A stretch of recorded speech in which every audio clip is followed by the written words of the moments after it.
Hello, this is Matthew Chan. And I'm Tony Centavo. Welcome to our newest episode of TurnKey Publishing.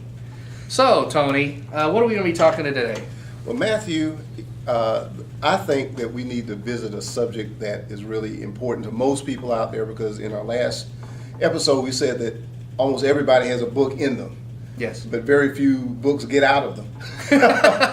That's true. They never make them too far. Yeah, and if you can compose words, either talk and get somebody to transcribe it, whatever, it can get on paper somehow. But I think another thing that is a big barrier, a psychological burden to people, is how do I organize this so that it would make sense to somebody, And there are different ways of experiencing the world. Obviously, we do it one day at a time, one event at a time. But then, yes, if we're describing how to do something, it takes on a different format. But we're doing or writing about something, a topic that is more philosophical. yes, It doesn't necessarily have a sequence of events that leads one to the next. That's to the next. correct. And I think some writers may be in one domain or the other, but at the same time, I think there's some general ideas that will help people to get beyond the initial organizing notions to actually start putting things out there on paper so that they can wind up moving toward the product and gaining some momentum. okay. So let's just reflect momentarily on your book, The Intrepid Way, and then maybe we'll talk about some of the other products that you put out there as far as the turnkey investing and stuff like that. And draw a contrast between the two, and then maybe spend time on each. So could you what would you say in addition to you, for those of you viewers who heard Matthew talk about how he kind of took disparate articles and organized them, none of those actually were done at the same time, maybe No. in different years. I don't. Talk about that process in terms of a conceptual notion of starting that writing project. Well, The Intrepid Way is a bit of a strange book because I needed an excuse to publish a book. And I was thinking, at the time, I didn't feel like I was an expert in many things, at least that anybody would be interested in. Okay, and not well, I guess to pause you, but there are a lot of you out there who just, people don't feel that they've got the, as you use the word, permission to write, and expose their ideas to the world. So you just really said something that's really important there. Well, thank you. Okay. I didn't really think about it, but yeah, I wanted to put something together that I thought would be interesting and that would qualify. And so it was an exploration process. Okay. And the only thing that I felt like that I could do without a clear vision was to just write little chunks, knowing that some of the stuff I wrote would have to be thrown out. It may not have ever made it into the book. And I do think that there were pieces that I wrote that never made it into the book because I didn't think it fit. Okay. So that was kind of a strange little animal. Because a lot of people, I know people who want to publish books, they also want to write a novel and that kind of thing. And I've never had that calling to write a novel. Mm-hmm. Maybe one day I will, but I don't. And now I also want to say I have no formal training in writing. So I know there's a lot of writing workshops that teach you how to be a better writer and mental blocks. And I'll be straight with you. I kind of, for the most part, I really don't have any outside influences. Okay, so I've kind of had to come up with my own strategy. let me capture this for the viewers. Okay, you have no formal background in writing. Mm-hmm. You decided you wanted to publish a book. You needed an excuse to publish a book. Well, that kind of sounds kind of bad, but I guess that's I'm just true. saying this is kind of like, okay, I want a tree. I've got a seed, but I've never actually planted something, so I'm not versed in this, and I mean, but again, Right. you're talking to the masses, and there are a lot of people who have that urge, but they don't know how to turn the urge into a reality. So you're really sharing something that probably frees a lot of people from the burden of feeling that they're not deserving to go forward with You know this. what? You brought a good point. I've actually talked to so many of my friends. They're really very smart. I hang out with very smart people. I mean, you included, and you guys are very good at what you do. But unfortunately, none of them want to publish because, as you say, there's a whole bunch of issues. they feel like they got to get permission. They're not good enough. They're not smart enough. Oh, Right. I can't do the writing. Oh, and all this stuff. And I'm like, guys, you are smarter than I am in so many of these different areas. Mm-hmm. Why is it that I can do it? And they'll say, well, you're different. And the only thing that's different about me is my attitude. Okay. I mean, and I think you touched on it. I've learned to not ask for permission. If I feel good about it and I feel like that I can serve some people and I can stand behind it, then I'll go do it. Okay. I don't need a lot of saying, well, that's a good idea. And I think that's an issue. A lot of people want the justification it's a good idea. And if I think it's an idea, I think it's good enough. And you go forward. And you know what? I live and die by my decisions. I learn to take responsibility. Well, the good thing is you put together the infrastructure to be able to go forth and not depend on the traditional industry to publish your ideas. And coming back to those folks like myself who were at the beginnings largely with the benefit of your benefit of our friendship. But let's kind of go back into, I guess, the two domains a bit. And the Intrepid Way came from what I'll call the philosophical guide domain. Yes, okay, it is. And you decided after the fact, because you already had a body of components that you could put together. But now let's kind of step back from the fact of someone who looked at their philosophies, so to speak, and they wanted to compile those or compose those into a book. What would you suggest to that person? And let me contrast that, and we'll get into this next. Someone who's doing an instructional type of format, which is very linear. Yes. So we'll get to the linear, but let's kind of go back to the non-linear. Okay. Okay. Well, I think the driving force of how, now that we, of how the different articles sorted themselves were influenced by what I thought were priorities. For Okay. example, I felt that there had to be some talk about entrepreneurial spirit. Okay, I mean, you got to have that drive, and so I chose those articles that sort of reflected that. I felt there had to be a section that acknowledged the financial end of it.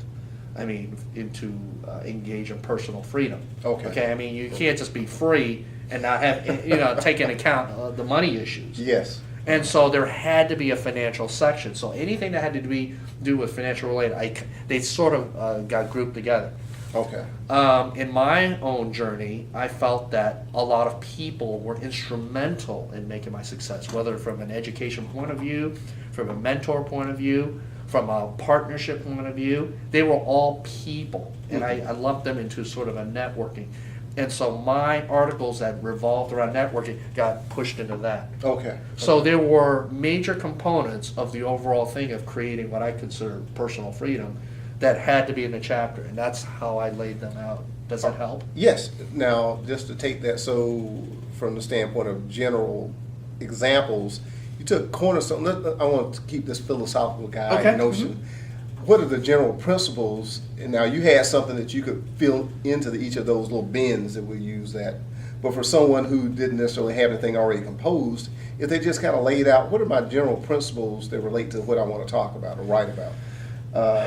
Then organize this, because most of the thoughts are kind of like static electricity. They will pole towards something once you kind of put something down. But I think most people get caught up in all the fuzz of the static and not realize you need to establish something as they either fit or they don't elements. Well, I think you can't. It's very. I think when you write, you have to be willing to throw out what you write. Okay. In other words, not everything you write will fit in. I mean, in your, if you have a big clarity of thought, then I guess for some people it works. But for me, not everything I write makes it into the book. Sometimes it just seems so odd. It's just a random thought that doesn't have any thought. See, for me personally, my biggest challenge is I've got a lot going on here. And what's going up here is much faster than I can get it out. Right. And so my first goal is to get it out Okay. as fast as I can with minimal editing. I've got to get it out of my brain into text format. Okay. Well, Then think once that's I get it important. out there, then I can sort it and kind of mull over it. Okay. But I have got to get the thoughts out of my brain because there's nothing tangible to work on. Okay. If the thoughts just keep muddling around. Okay. When you have text, you can say, I need to add to it, I can expand on, or I can delete it. Or something doesn't fit. Right. Right. Okay. All right. And so you addressed the point, and I hope that as much as I understand, you addressed the point that the viewers do, that, there's got to be something that you pour it into. In other words, it's kind of like pouring water into a bucket versus just pouring it on the ground. Mm-hmm. You have to establish something that it either fits or doesn't fit, or, okay, that fits this, I need another bucket over here for this to go into. Once you start getting it out, then it starts almost, I won't say self-organizing, but it does. It does start at least creating delineations. Yes. So I guess the ethic that goes into that is, okay, what do you want to pour your idea into? And it might start with a title, or it might start with a particular motivation at the moment. You might be, because you and I had a lot of conversations. Whatever strikes you. You might. Yeah. I don't generally start with a title. Sometimes I start with a title, sometimes I don't. Mm-hmm. Sometimes it's a core idea. Wherever your mind gravitates to, get it out there. And you can come back and reorganize or organize it later. It has to be saved in Microsoft Word format. So like in your case, Tony, you've said to me that you're, 50, 75% done. Well, that 25% has got to get out, even if it's ugly. You got to get it out so you can deal with it. But right now it's rattling around up there. Okay. Now, that takes us to the other domain, which is the linear writing. Mm-hmm. Now, my book is instructional. Linear. I've already got it outlined all the way to the epilogue. Oh, okay. Very good. But the point is that I got to get done. However, that's a different format. Now, your other works, the Turnkey Investor products and the Turnkey Publishing product, they're more linear in nature. Instructional. So talk about that for those non-linear thinkers out there. It's a process. I was trying to teach people of how to make a property performing and all the tasks that were involved.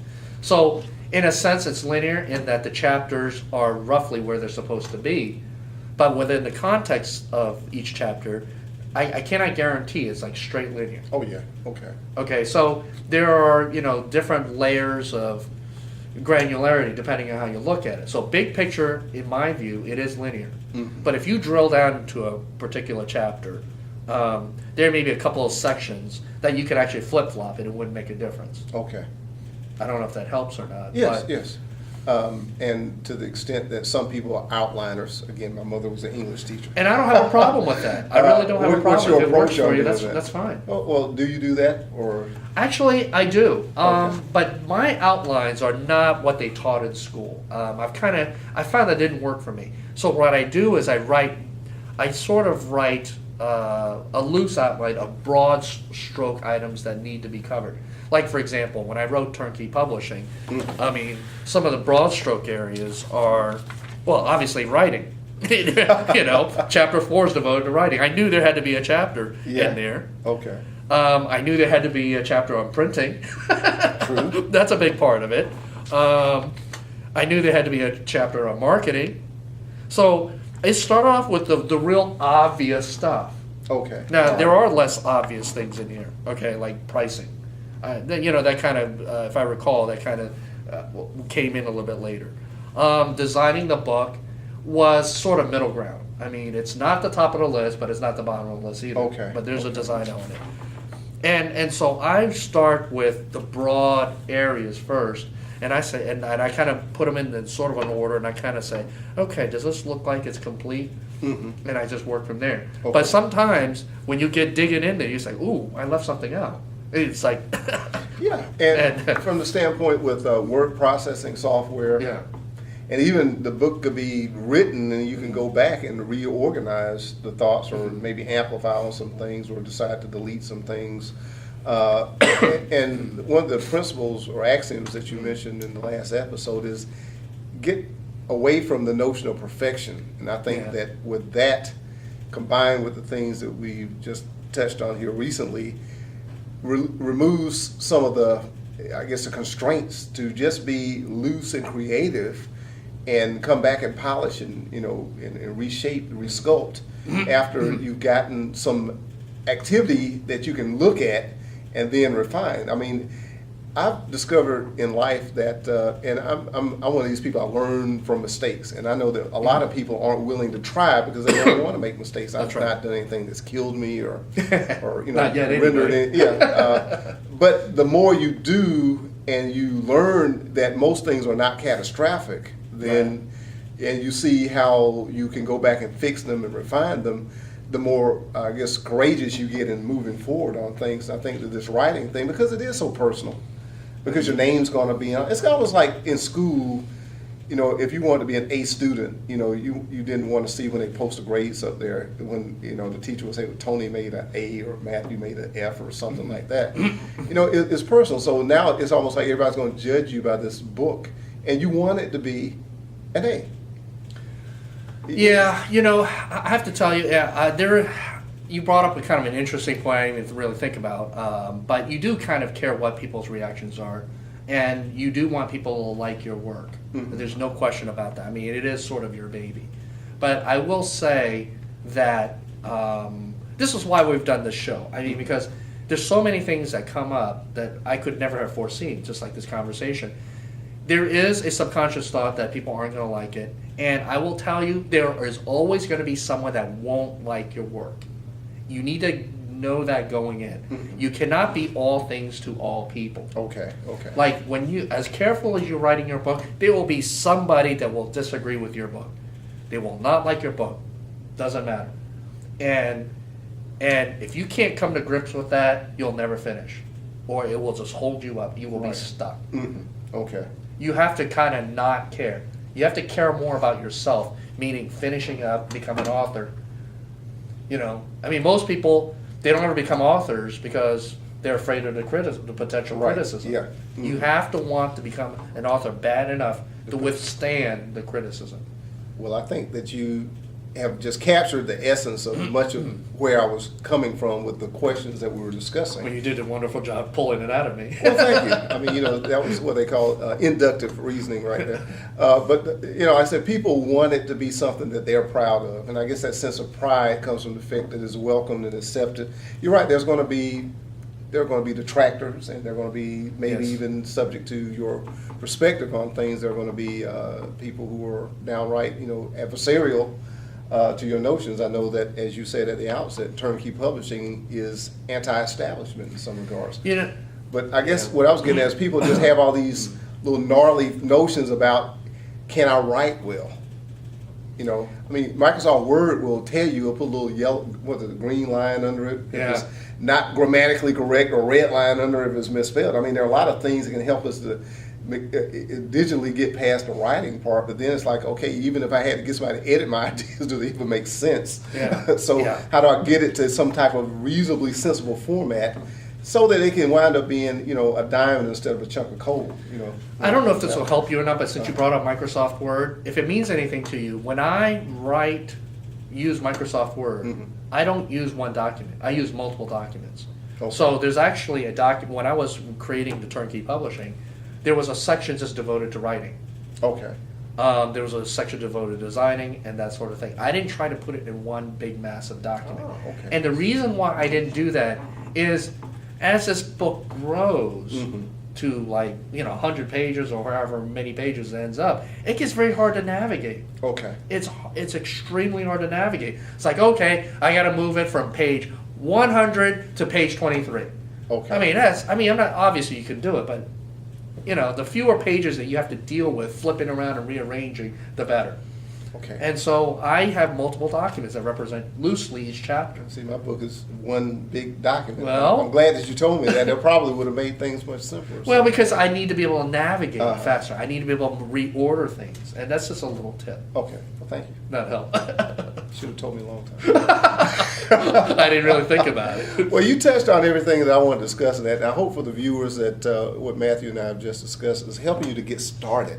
That's the important thing. And going back to our previous episode, you know, everybody's got a book in them, but most people's book never gets out. So we want your book to get out, and we want you to have a good time enjoying, knowing that it doesn't have to start off perfect, but it can end well. And I really appreciate the fact that Matthew has shared these thoughts with us. Okay, so as we wrap up this episode, just to kind of highlight some of Tony's points is that if I understand you correctly, there's a linear sort of format, right, and there's a non-linear format.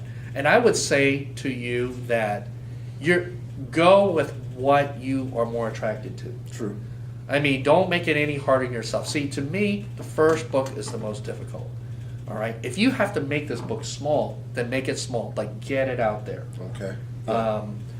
It does no one any good for this book of yours to be rattling around in your computer or in your head. Mm-hmm. True. Okay. Yes. At least, for me, at least you want to know what the driving force to get it done was. I needed the title of author as fast as I can. And that meant being an author of a tiny little book on a very narrow subject, then so be it. And but you've got to be able to push it out there, whatever it takes. Okay. And as you said, Tony, a lot of it is a mental thing. All right. Now let me ask you this. I know you're about to wrap up. Oh no, it's no problem. This could be a short discussion. Motivation, as in self-motivation. Everybody's different, I'm sure. You and I are very different in a lot of ways. I'm a set a deadline, get it done by the deadline, which sounds kind of, like I would have been done by now. But the fact is, to get started, even if the deadline changed, the deadline doesn't have to have the book done by, but only have the first chapter done by the end of the week, or something to kind of create little benchmarks for you to get. Now you have challenged yourself to create a number of different titles and things like that. Talk about the motivation for a second. I think that it's going to be different for everybody, but just to give some ideas. And since I'm not done, I want to say mine is I set myself weekly goals that I've got to reestablish those goals to just do parts with an end date in mind, because I actually gave him that's where I think I'm going to get this much done by this. But how do you motivate yourself to do as much as you do? That's a very good question. Gosh. Does that deserve a whole nother episode? I kind of almost think we do, but I will partially answer since you already brought it up. I don't want to leave a cliffhanger. Or maybe we should leave a cliffhanger. Tune in next week. No, I'll partially answer that. When you set deadlines, I actually do impose deadlines on myself. Mm-hmm. However, it's not quite like a weekly thing. It's like, I got to get this done by next month. Mm-hmm. It's more of a broader deadline. And it's sort of in here versus articulated. It's not as structured as maybe you put it down on paper, but there is sort of a mental deadline. And I don't know if this was going to work for anybody, but what motivates me is a sense of frustration. When I get frustrated or discontent and get unhappy, I get to a boiling point and I just start getting. I can't stand this feeling of not getting done. I have got to get done, and I use that, I guess, negative energy, frustrated, and I start plowing in. It's fuel. Huh? It is fuel. That's the short answer. Okay. Now we can always in a future episode go into the deeper layers of what why, where those feelings come, and I kind of know where those feelings come from. Mm-hmm. I'm happy to explore them, but the short answer is. Well, I guess I do channel some of the emotions. Well, we can leave it there, but I think that just a nugget that I want everybody to capture is you've got to determine what is going to keep you driven, what is going to be your motivation, and how do you create energy and then channel it. Like you just said, yours is negative. Mine is I like to have accountabilities, which means I have to tell somebody I want to do something. So find something that works for you, get started, and work toward those. Okay. Thank you for joining us on this episode of TurnKey Publishing. We hope you felt it was time well spent, and we'll see you on the next episode. Thank you. See you there.